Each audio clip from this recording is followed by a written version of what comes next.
Yo ya sabéis cómo hacemos, yo lo voy luego leyendo, tocando y demás. Para hacer una lectura rápida, para que veáis más o menos, como solemos hacer siempre, os he preparado un pequeño vídeo, ¿vale? Sé que a alguno les va a dar pena. Yo preparo el vídeo, lo pongo para que lo veáis, yo os voy leyendo y después empezamos, ¿vale? Así que os comparto la pantalla y yo empiezo a leer, ¿vale? Os pido por favor que me digáis si se ve bien alguien. Necesito que me digáis si se ve. Sí. Sí. Vale, pues empezamos, ¿vale? Yo leo y vosotros veis. Habla a los hijos de Israel y diles así. Cuando alguno de vosotros ofrenda a Jehová, de ganado vacuno o ovejas haréis ofrenda. Si su ofrenda fuere holocausto vacuno, macho sin defecto lo ofrecerá, de su voluntad lo ofrecerá a la puerta del tabernáculo delante de Jehová.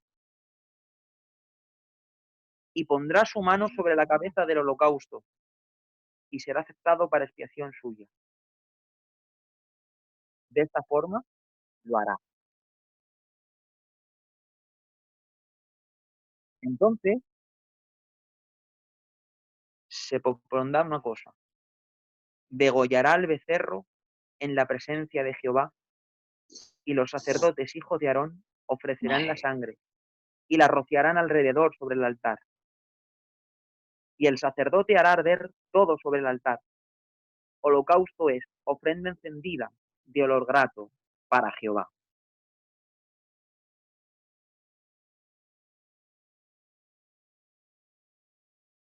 ¿Se ha visto bien?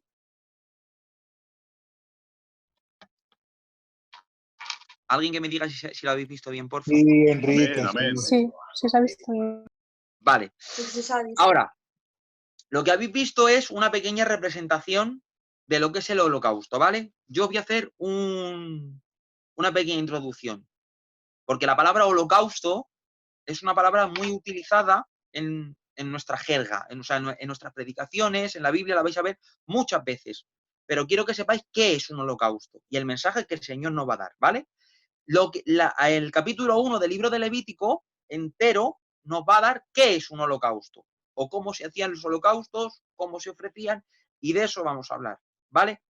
Entonces, cada tipo de sacrificio, la forma y el tiempo de ofrecerlo, todos nos va a dar una perspectiva de la obra de la cruz. Dios te bendiga, Miriam. Buenas noches. ¿Por qué hay tantas? Seguro que alguien piensa y me dice, bueno, ¿y por qué holocaustos, ofrendas, día de la expiación, Pascua? ¿Por qué tantas cosas? Os voy a decir por qué. Porque el sacrificio de Cristo en la cruz es una obra tan sumamente excelsa que no hay una perspectiva sola que te pueda dar todo lo que Cristo hizo. Entonces, el Señor tuvo que idear una serie de rituales y sacrificios de diferentes formas. Como habéis visto hasta ahora, llevamos casi un mes y medio y no hemos salido de Levítico ni de Éxodo. O sea, hemos tocado 4 cosas y fijaros todo lo que estamos viendo. Y todo tiene que ver con Cristo, con la obra de la cruz y con tipología. El Señor nos enseñó estas formas porque no hay forma de entender el sacrificio de Jesús bajo solo una perspectiva. Necesitamos muchas lámparas para poder ver lo que Cristo hizo en la cruz, ¿vale? Entonces, hoy vamos a ver una de esas lámparas. ¿Qué es lo que nos va a enseñar el holocausto? El holocausto era la ofrenda que, a diferencia de otros tipos de ofrenda, no era solo una ofrenda sacrificada, o sea, no solamente se la mataba, sino que además se la quemaba. Había ofrendas que a los animales simplemente se derramaba la sangre y ya está. Esto era quemado. Y no solo una de sus partes, porque había ofrendas que se presentaban a los sacerdotes, el sacerdote apartaba unas cosas que eran para comer y el resto ardía. Esto no, esto ardía entero. Toda la pieza se tenía que quemar. El holocausto nos va a enseñar a Cristo de una forma distinta. Cristo no como ofrenda por nuestro pecado, quiero que notéis bien esto, ¿vale? Sino más. Cristo cumpliendo la voluntad del Padre. No es a Cristo simplemente como sustituto del pecador, sino Cristo como la ofrenda que estaba demandando el Padre. Ahora vamos a desarrollarlo y me vais a entender mejor. Primero, ¿qué animales se demandaban para estos holocaustos? Había 3 clases de animales. Os he preparado para que los veáis, para que vosotros los podáis ver, ¿vale? Mirad, estos son los animales que se presentaban en el holocausto. Primero, ¿cuándo se ofrecían los holocaustos? Generalmente se ofrecían de forma voluntaria, ahí los tenéis. Estaban especificados para las siguientes ocasiones. Esto se especificó los sacrificios diarios de mañana y de tarde, en las consagraciones, en los días especiales y fiestas, para purificaciones, en el voto de Nazareo, junto a la ofrenda del pecado por los pobres y los pecados por ignorancia. Esto hoy no lo vamos a tocar, simplemente lo he puesto para que veáis cuándo se ofrecía. Lo que vamos a tocar hoy son los tipos de animales que se ofrecían, ¿vale?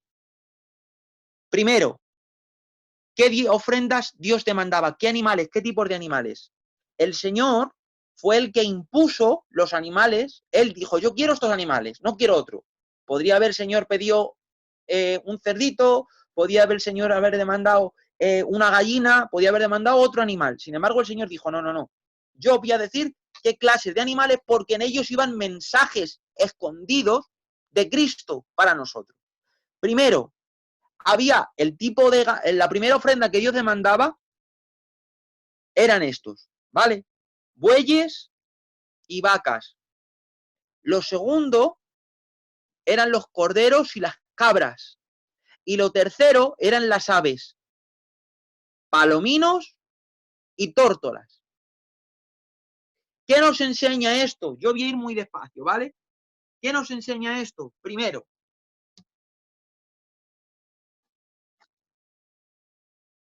los bueyes, ¿vale? Nos van a enseñar a Cristo, porque era la ofrenda más cara.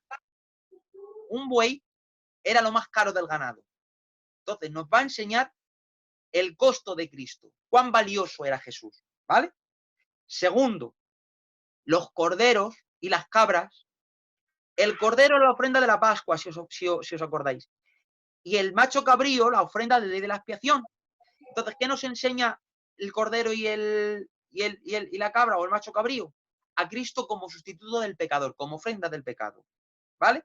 Y lo tercero, y en esto sé que el Señor nos va a bendecir cuando lo desarrollemos, nos enseñan las aves, que son los pajaritos, que eran tórtolas o palominos, y eran llamadas la ofrenda del pobre. O sea, quedaros con esto. Cuando alguien no podía presentar una oveja o un buey porque su dinero no le daba, entonces el Señor no le cierra la puerta. Le dice, si tú no tienes dinero para ofrecerme un buey, ni tienes dinero para ofrecerme un cordero, entonces también si tú no tienes, no importa, una tórtola o un palomino también me lo puedes ofrecer. ¿Y qué me enseña esto? Primero, que Dios no mira lo que ofrecemos, mira cómo ofrecemos. Que no hay ofrenda insignificante para Dios, porque aun las tórtolas y los palominos, que eran la ofrenda del pobre, el Señor los recibía. Segundo, que Dios te va a demandar conforme a tus fuerzas. No te va a pedir más de lo que tú tengas que ofrecer. Si tú en tus fuerzas tienes una tórtola o un palomino, Dios no te va a demandar un buey ni un cordero.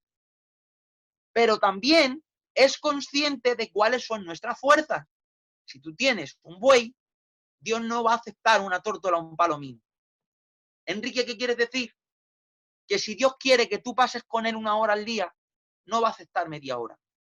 Y si el Señor sabe que tu límite son 45 minutos, no te va a demandar 2 horas.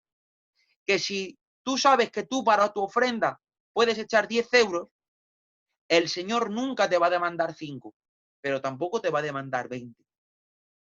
Hay gente que va a ofrendar tiempo, que va a ofrendar dinero y ve que tiene poco y dice, Señor, no tengo más.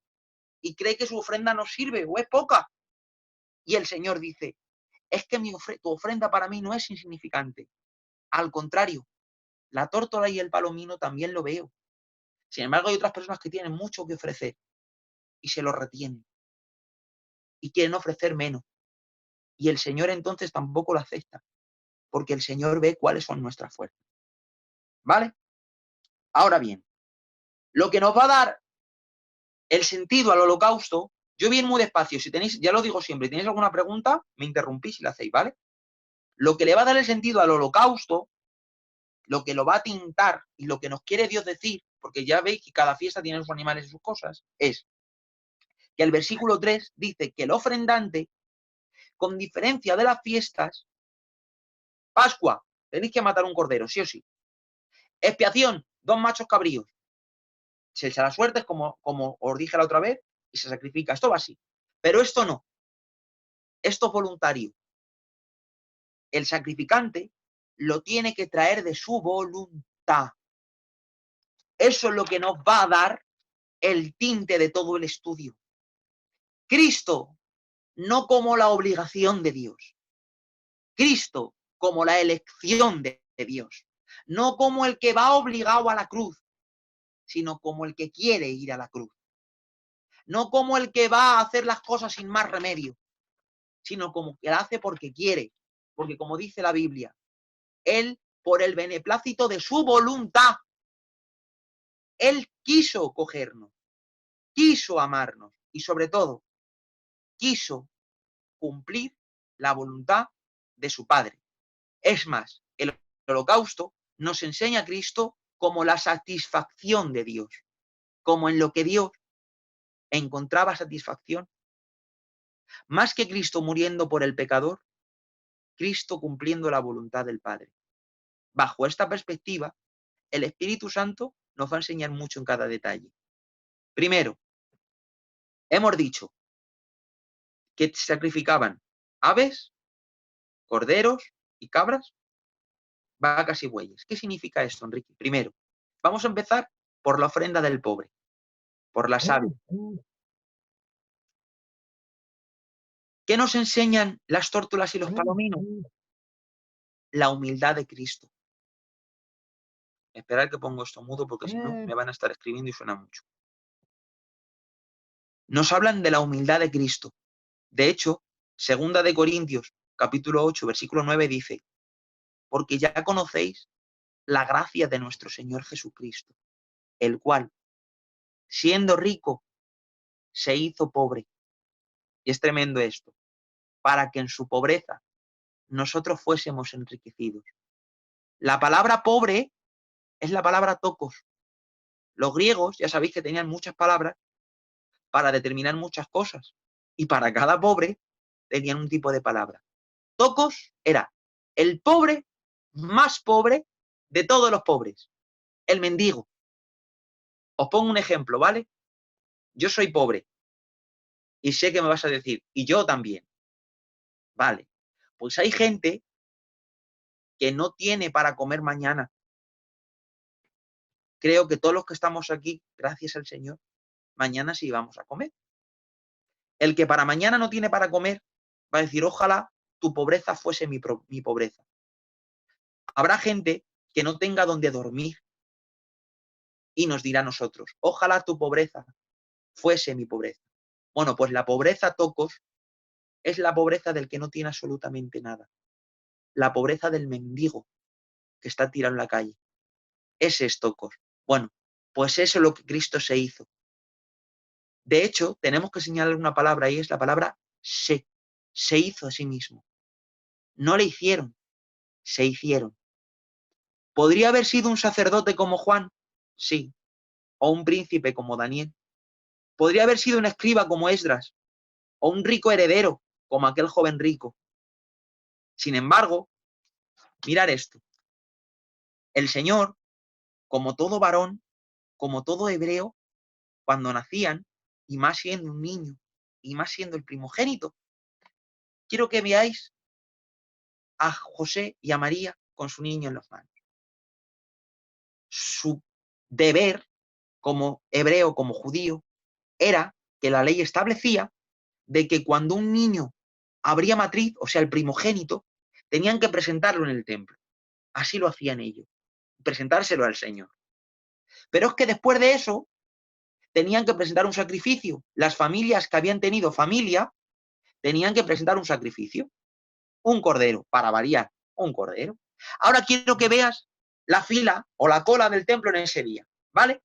Imagínate de que ese día van más niños, van más padres y van más familias a presentar a su niño allá al templo.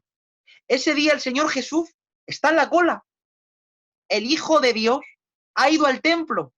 De tal forma que dice la Biblia que había un anciano llamado Simeón que cuando le vio, le cogió, le levantó en alto y llorando le decía al Señor, gracias, porque despides a tu siervo en paz, porque el Señor le había revelado que no se iba a morir sin ver la salvación de Israel. Cuando le vio, el Espíritu Santo le dijo, ese es el Mesías. Y él salió llorando. En el mismo tiempo, una profetisa que también estaba en el templo, que vivía allí orando, rogando al Señor porque era viuda, el Señor también le había revelado a ella lo que iba a pasar con ese niño y la mujer le profetizó desde allí mismo. Sin embargo, José y María se pusieron en su fila esperando para presentar al niño, para ofrecer su sacrificio. Y ahí puedes ver al hijo de un perfumista con su mujer, con su niño. El perfumista tiene dinero de sobra para ofrecer un cordero. Un cordero era lo que valía o lo que equivaldría a 10 días de trabajo de una persona. 10 días de trabajo. Eso es lo que valía un cordero. Para una persona o para un perfumista lo puede pagar perfectamente. Y ahí tienes al perfumista con su mujer y con su niño, gozando porque van a presentarlo. Es un niño varón. También tienes un alfarero. Un alfarero no gana tanto como un perfumista. Pero aún así, apretándose el cinturón, puede coger un cordero. ¿Por qué? Después de todo, ¿cuándo va a volver a tener un hijo primogénito? Jamás en la vida. Es algo que sucede una vez, nunca más va a volver a suceder. Para ellos es lo máximo. Van con su cordero también. Sin embargo, el Hijo de Dios, el dueño de los cielos y la tierra, aquel que sostiene el cosmos en la palma de su mano, no tiene un cordero para presentarlo el día de su presentación. Decía la ley, bueno, pues si no tienes cordero, ¿sabe lo que puedes presentar? 2 tórtolas o 2 palominos. La ofrenda del pobre. El perfumista puede ofrecer un cordero. El alfarero puede ofrecer un cordero. Pero el Rey del cielo y de la tierra no puede ofrecer un cordero. Tiene que ofrecer 2 tórtolas o un palomino. Y me dirás, ¿por qué hizo esto el Señor? Bueno, para que nosotros entendiésemos las palabras. Soy manso y humilde de corazón, porque el Padre, y nota esto, no busca la ofrenda de un sacerdote como Esdras, como Juan, ni de un príncipe como Daniel, ni de un escriba como Esdras, ni de un rico heredero como aquel joven rico. Porque la ofrenda que el Padre está buscando es la ofrenda del corazón humilde. El corazón humilde es el corazón que no le importa despojarse. No es aquel que es pobre a la fuerza, es aquel que era rico y siendo rico se hizo pobre. Ese es el corazón humilde, aquel que se rinde delante del Padre. Ese es el Señor Jesús, ofrendándose delante de él. Pero es que hay más. El segundo tipo de ofrenda hemos dicho que eran los corderos y las cabras. Y nos representa a Cristo ocupando el lugar del pecador.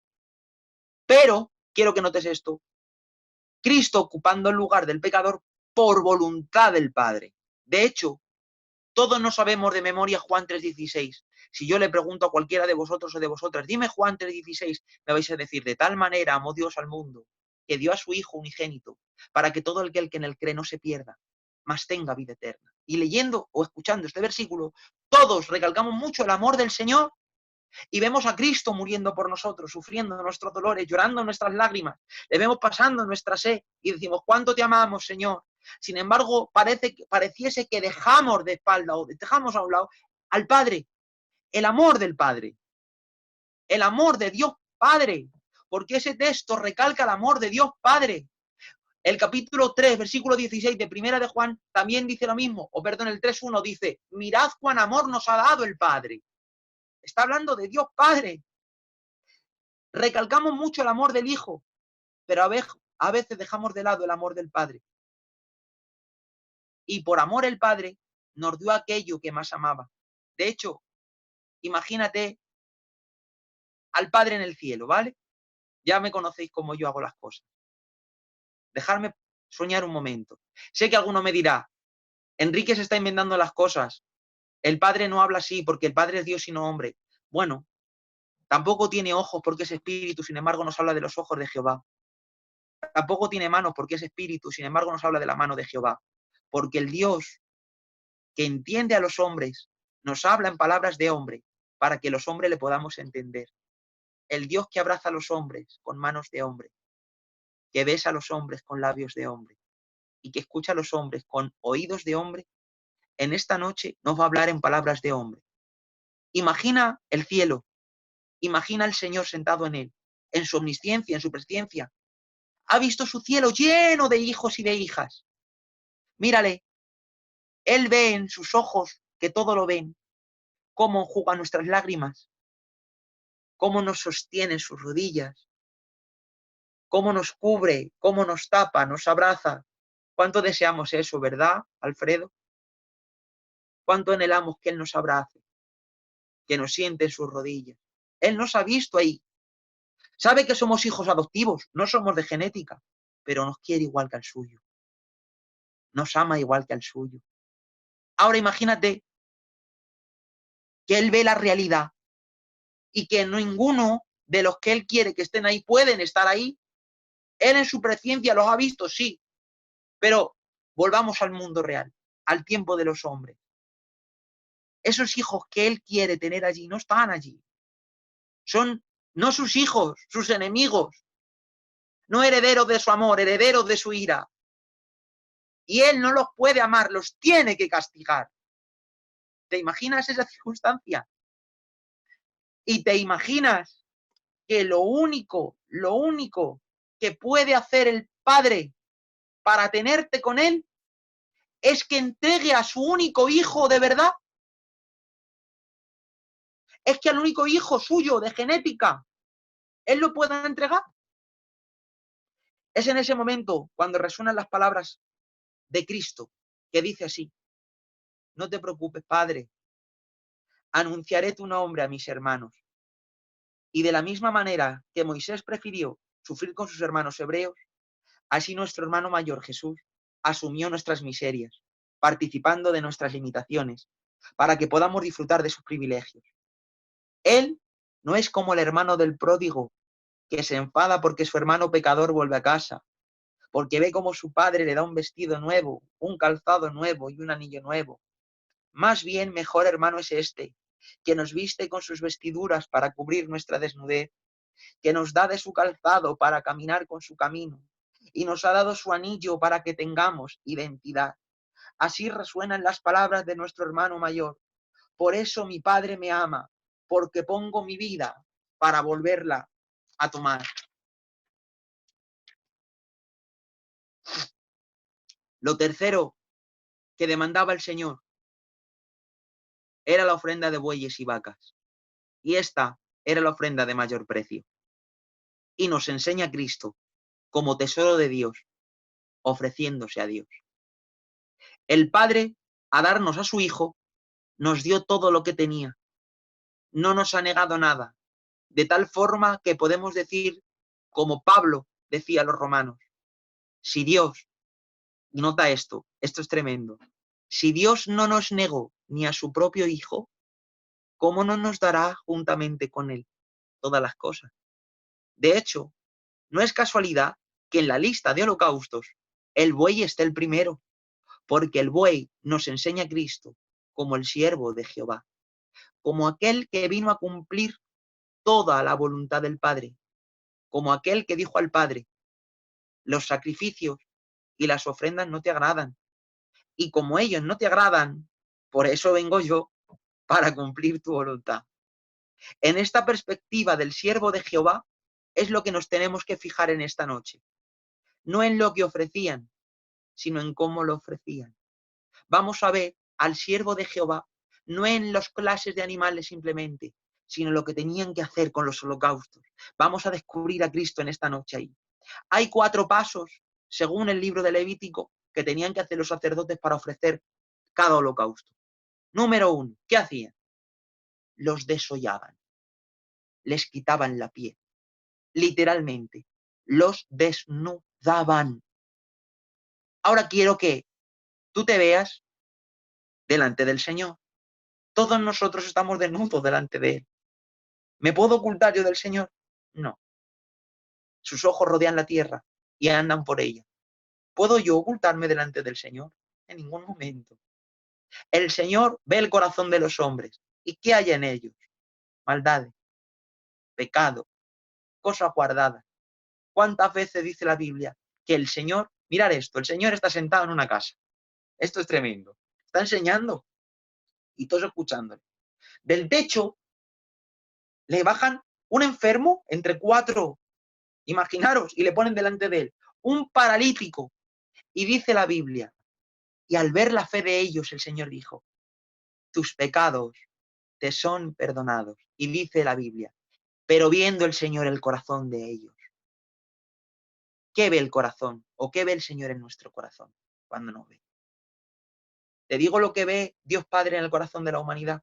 Génesis 6 lo dice. Dice la Biblia, y vio Dios el corazón del hombre, que estaba inclinado de continuo a hacer el mal. Eso es lo que ve Dios en el corazón del hombre, cuando se desnuda delante de él. Pero yo te pregunto, ¿qué ve el Padre cuando ve el corazón de su Hijo desnudo delante de él? Cuando el holocausto desolla, le quita la piel, le quita los vestidos, cuando tenemos que verlo de dentro. ¿Qué ve el Padre en el corazón del Hijo? Os voy a decir lo que ve. Cristo dijo, en cierta ocasión, se dijo de él, el celo de tu casa me consume. Os he dicho muchas veces esto, sé que lo repito, y si alguno se acuerda os pido perdón por ser pesado. Pero la palabra celo en griego es celo con Z y quiere decir literalmente arder, estar ardiendo. Cuando el Padre ve el corazón de su Hijo, ¿sabéis lo que ve? Un corazón ardiendo por cumplir su voluntad. Como Elías cuando dijo, he sentido un vivo celo por Jehová. Pues imagínate eso en el corazón del Hijo, mucho más. Eso es lo que ve el Padre. Pero es que no solamente los desollaban y los quitaban la piel. Después de desollarlos y quitarlos la piel, los tenían que partir en mitades. Las piernas para un lado, la cabeza para otra. Y me dirás, Enrique, qué asco porque hacían eso. Una vez quitadas las partes, las ponían sobre el altar. ¿Qué nos está hablando eso? El Señor Jesús dijo, el primer mandamiento es, amarás a tu Dios con toda tu mente, con toda tu alma, con todas tus fuerzas, con todo tu corazón. Todas las partes del Señor amaban al Padre. Él, de su propia voluntad, entregó todo su ser al Señor. Cuando el Padre ve a otras personas, ve a otros hombres, ¿qué ve? Pues que a lo mejor mi boca sí le es fiel, pero quizá mis manos no. Quizá mis pensamientos son fieles, pero quizá mis labios no. Quizá mis ojos le son fieles, pero quizá mis oídos no. Sin embargo, cuando el Padre ve a su Hijo, ve una boca que honra su nombre, unos ojos que viven por su voluntad, un oído preparado para escuchar su voz. ¿Quién como nuestro Señor Jesús? Después de todo eso, lo que hacían con todas esas cosas eran que las partes internas, los intestinos, los tenían que limpiar con agua. Y las piernas también. Me dirás qué significa eso. Los hebreos, quiero que te quede este concepto, porque cuando lees la Biblia te va a ayudar. Nosotros decimos, composición del cuerpo humano. Básicamente, ¿en qué se compone? Y decimos, una visión rápida. Extremidades, las manos y las piernas, tronco, que es el cuerpo, y cabeza. Los judíos no veían así. Los judíos decían, composición del ser humano. Y decían, la mente, el corazón, las entrañas y los costados eran la fuerza. Por eso, constantemente vais a escuchar, por ejemplo, ceñíos los lomos de vuestro entendimiento. Y vas a decir, ¿y qué significa eso? Bueno, porque el lomo para el judío quiere decir el lugar donde residen las fuerzas. ¿Me entendéis? Ahora, ¿por qué tenían que limpiar las entrañas y limpiar las piernas? Porque las entrañas hablan de lo íntimo, de lo más profundo, y las piernas para andar, que quiere decir conducta. Por eso dice, andad en el espíritu. Entonces, ¿de qué nos está hablando? Las piernas y los intestinos limpios, con agua. Nos está hablando de una conducta íntima de Cristo, limpia. Yo te pregunto, ¿tú quieres ver a Cristo en la intimidad? ¿Sabéis cuál es una cosa que a los hombres le atrae mucho. Cuando hablo de hombre, hablo de personas. Los aplausos de la gente. En el público decimos que no. No, hermano, yo no. Pero quizás luego en la intimidad dices, sí, hermano, tú sí. Pero quiero que veas a Cristo. Cristo se encuentra con un ciego. Nadie lo ha visto. Le ha sanado. Y le ha dicho, anda. Se ha encontrado con un leproso, le ha sanado. Nadie lo ha visto. Y él dice, cállate, no digas nada. Hay gente que cree que la pasión por multitudes es vivir persiguiendo a las multitudes. Sin embargo, mi Señor Jesús vivía huyendo de las multitudes y las multitudes le perseguían a él. Es que el Señor había una cosa que amaba más que a las multitudes, y es que él se moría por su Padre. Por eso continuamente él buscaba en la intimidad, la realidad, la limpieza, una relación íntima con su Padre. Y por último, que cuando ya tenían sobre el altar separado todo, preparado todo, limpio todo, ¿qué hacían ahora? Cogían y le ponían fuego. Pero quiero que notes esto. Se quemaba todo, hasta lo último, hasta las cenizas, porque eso es el holocausto. Todo quemado para Jehová. En las demás ofrendas, la patita, lo bueno, eso para el sacerdote. En otra ofrenda, otra cosa, la espaldilla, para el sacerdote. En el holocausto, nada. El holocausto es todo entero quemado para Jehová. De hecho, cuando el sacerdote ve la víctima ardiendo en el altar, sabe que él no ha tomado nada. El fuego la consume toda y dice, es toda para Jehová. Ve el humo ascender al cielo y piensa dentro de él. Es olor fragante a Jehová, olor agradable a él. Porque precisamente de esto trata el holocausto, de agradar a Dios. Es más, que la víctima que muera en lugar del pecador, es la víctima que muera en lugar del pecador para agradar a Dios. Y es precisamente por eso que dice el Salmo 40. Los sacrificios y las ofrendas no te agradaron, porque las aves, los corderos, los bueyes, no pueden agradar a Dios. Precisamente por eso, Cristo le dijo al Padre, como los sacrificios no te agradan, por eso vengo yo, para hacer tu voluntad. Pero todo esto está en el Salmo 40. Pero lo que nos rompe del Salmo 40 es esta frase. Tú horadaste mis orejas. Sé que muchos lo sabéis, lo que quiere decir esto. Pero dejadme en esta noche que os cuente esta historia. Imagina a un esclavo que vive en la casa de un padre de familia hebreo. Los hebreos no tratan a los esclavos como las demás naciones. Ellos los tratan con respeto, con cariño, con amor. Después de todo, su ley se los manda. Los tenían que dar bien de comer. Los tenían que tratar más como un criado que como un esclavo. El esclavo es feliz. Sabe que no tendrá la herencia de su amo. Sí lo sabe. Pero después de todo, tiene todo lo que quiere, que es el amor de su amo. Se acerca el 7º año. En Israel, los esclavos, todos, sin excepción, a los 7 años deben ser liberados. Él ama a su amo, ama su casa, es feliz con él. Sin embargo, la ley le obliga a abandonar su casa. Sin embargo, Deuteronomio 15 dice algo. Dice así, si tu esclavo dice amo a mi Señor, no quiero abandonar la casa, entonces lo llevarás a la puerta de la ciudad y allí horadarás su oreja con una lesna. Trata de ver la cara del amo cuando va de camino a la puerta de la ciudad, con la lesna en la mano para ponérsela a su esclavo.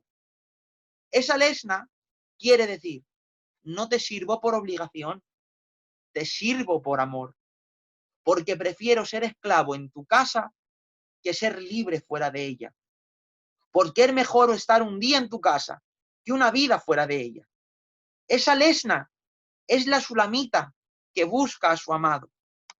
Es Jacob sirviendo por Raquel 14 años, pero le parecían pocos días porque la amaba. Esa lesna es el holocausto, es sacrificio voluntario por amor. Eso es la lesna. De hecho, ya que hablamos de holocausto, y con esto voy a terminar, permitirme que os hable del holocausto más famoso de la historia. Dice el libro de Génesis, sé que sabéis la historia, pero en esta noche la vamos a ver de un poquito diferente. Dios habla a su amigo Abraham y le dice: Abraham, vas a coger a tu hijo Isaac, al que amas, sí, a ese que amas. Lo llevarás a la tierra de Moría. Y nota esto, y lo ofrecerás en holocausto para mí. ¿Qué era holocausto? Te mato y luego te quemo entero. Eso es lo que Dios le pide a Abraham. Abraham, como todos veis, leerlo, Génesis 22. Primero, corta la leña. Luego, la prepara en el asno. Luego, coge a sus 2 siervos. Y luego, coge a su hijo Isaac. Y se va 3 días de camino a ofrecerle en holocausto. Primero te mato, luego te quemo. Dice la Biblia, léelo, ¿vale? Es tremendo. Léelo muy despacio. No te pierdas ningún detalle. Que cuando llegaron allí, Abraham cogió la leña y la cargó sobre su hijo Isaac. Y los 2 subieron al monte. Y Abraham está callado, no dice nada. Su hijo Isaac le pregunta: Padre, y dice Abraham: heme aquí, hijo mío. La leña la veo. Tienes el cuchillo. Pero ¿dónde está el cordero para el sacrificio? Y ya sabí la respuesta a todos. Jehová se proveerá de cordero. Suben arriba y lo que pasa ya lo sabéis. Abraham levanta el cuchillo. La voz de Dios: detente, no hieras al muchacho. Pero hay una cosa que no sé si tú alguna vez te has preguntado, y es: ¿por qué Isaac se dejó atar? ¿Por qué se dejó que lo pusieran sobre el altar? Me dirás, quizá Isaac era un niño. Seguramente corría más Isaac que su padre de 100 años. De hecho, la fuerza que le faltaba a Abraham para llevar la leña hasta el monte, la tenía Isaac de sobra, él la llevó. Tendría más fuerza que Abraham, y seguro que si corría Abraham, no le cogía. Por lo tanto, la pregunta es clara: ¿por qué se dejó Isaac atar? ¿Por qué se dejó matar? Hallaremos respuesta a esta pregunta con otra pregunta, y es esta: ¿por qué fue Jesús a la cruz? Tenemos que decir que hubo 2 razones que llevaron a Jesús a la cruz. La primera, el amor inexplicable que te tiene a ti y que me tiene a mí. La segunda, el amor ardiente por la voluntad de su Padre. De hecho, si algo tienen en común el sacrificio de Isaac y el sacrificio de Jesús, es que en los 2, el ejecutor del sacrificio era su Padre. De hecho, en eso se convirtió la cruz, en un asiento entre hijo y padre. El padre que derrama su ira sobre su hijo y el hijo que sufre la ira de su padre. Por eso el hijo, si alguien se dirige estando en la cruz, es precisamente a su padre. Dice la Biblia en Primera de Pedro que cuando a él le maldecían, no respondía con maldición. Cuando le ultrajaban, él no ultrajaba, dice la Biblia, sino que encomendaba su alma a aquel que juzga con justicia. ¿Quién? Su Padre. Siente que lo ha desamparado. Siente que está lejos de él. Siente el fuego de su ira caer sobre él. Pero sin embargo, aún así le habla. ¿Tú has notado esto alguna vez? Que a quien más habló Jesús en la cruz fue a su Padre. No perdió el tiempo predicando a la gente. Estaba rodeado de personas. Los fariseos por allí, los ancianos por allá. Paró para hablar a un ladrón y declararle que iba a ir al paraíso. Y luego, para despojarse de lo último que le quedaba, su madre. En lo que más hizo mi Señor en la cruz fue hablarle a su Padre. Y como he dicho, siente que lo ha desamparado, siente que está lejos de él, siente el fuego de su ira caer sobre él. Sin embargo, aún así le habla. ¿Sabéis por qué? Porque sabe que sigue estando ahí. Sabe que no la he dejado solo. Quizá por eso Isaac subió a Moriah, porque Abraham le dijo, subiremos los dos, adoraremos los dos y volveremos los dos. Quizá por eso se dejó atar, quizá por eso fue al altar, porque su padre no le dejó solo. Quizás por eso Jesús fue a la cruz, porque su padre le dijo, quizás subiremos, adoraremos y volveremos. No te dejaré solo. No me sentirás, no me podrás ver, sentirás el peso de mi ira sobre ti, pero aún así te estaré viendo. Después de todo, en eso consiste el holocausto, en ofrecerte en sacrificio, porque Él te está viendo.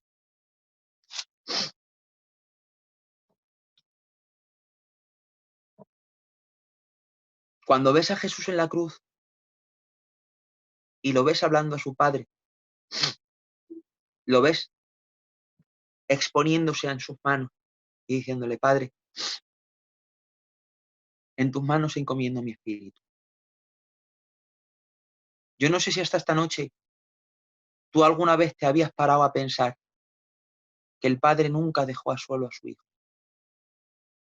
Quizás no le podía hablar, quizás el Hijo no le podía sentir, le tuvo que desamparar, lo sabéis de sobra. La gran diferencia entre Abraham y Dios es que el cuchillo de Abraham se detuvo, el de Dios no. Me imagino al Padre, dejadme que imagine esto y ya con esto termino. Con su mano levantada, su cuchillo en su mano. Su cara tiene que mirar para otro lado. Claro, está el pecado de la humanidad sobre su Hijo y tiene que desamparar, quitar su rostro. Sin embargo, con la mano que le queda, aún la tiene cerca de su Hijo. Quizás su Hijo no siente que le está tocando, no puede sentirlo. Claro, tiene que haber separación. Vuestros pecados hicieron separación entre yo y vosotros. Y eso lo tiene que sentir Él. Pero mi Señor sabe que su Padre está ahí. ¿Sabes? Cuando tú te das que ir a la cruz y tengas que pasar por Calvario, quizás no sientas que Dios está ahí.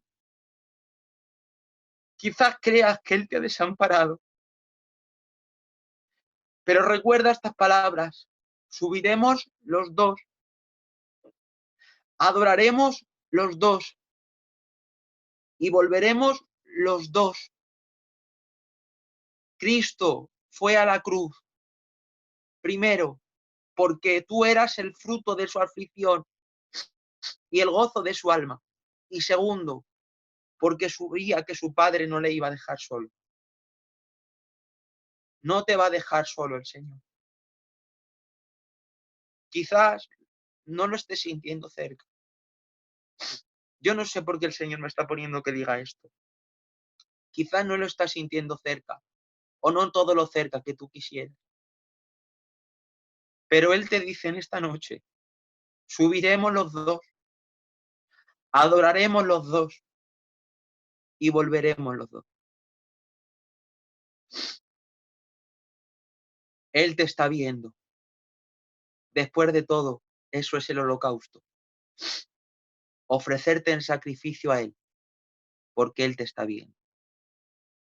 Así que te voy a pedir, por favor, que cierres tus ojos un minuto. Díselo, dile, Señor, cógeme de mi mano ahora. Ay, Señor.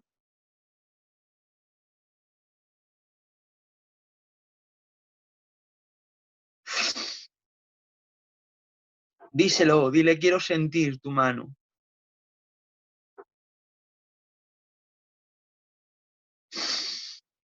Gracias, Señor, por esta noche. Gracias por ofrecerte en holocausto, en ofrenda agradable a tu Padre. Gracias por ser ese perfume que subió delante de Él, por amar tanto a tu Padre, por cumplir tanto su voluntad, por ser obediente hasta la muerte y muerte de cruz. Gracias en esta noche por cada uno de mis hermanos y de mis hermanas. Gracias porque tú estás aquí. Te pido ahora que tú vengas llenando cada vida, cada corazón, cada mente. Ven teniendo encuentros de amor con cada uno de nosotros.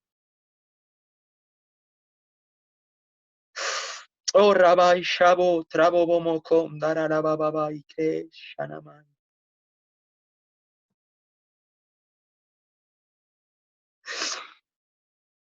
Gracias por no soltar nuestra mano en medio de nuestro Gólgota, en medio de nuestra cruz. Gracias por esas palabras. Subiremos, adoraremos y volveremos. Gracias, mi Rey, por esta noche. Y todo lo quiero dejar en tus manos, en el nombre de Jesús. Amén y amén.